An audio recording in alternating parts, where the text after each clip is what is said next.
sügisõht oli tulvin, nukra võitu raugust, kolletaval spordiplatsil spurtis ainult august, püüdes täpselt tabada ära tõukepakku, kargas august 4 tundi 2 tolda rakku.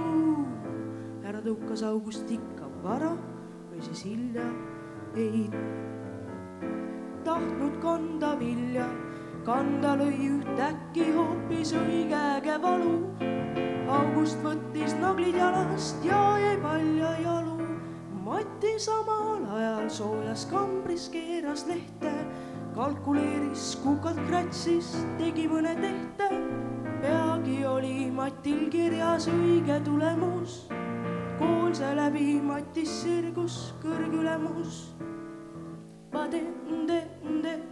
Padwinda tuibada padwildidabdua podopo podopodo twinda padwap. Ega Augustki ei jäänud päris palja jalu, jätnud hüppamise katki, hakkas püüdma kalu. Kummastki sai õnne kombel omala mees.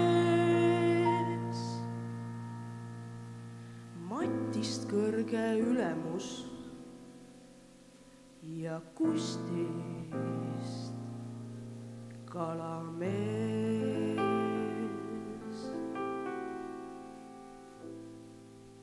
Aitäh!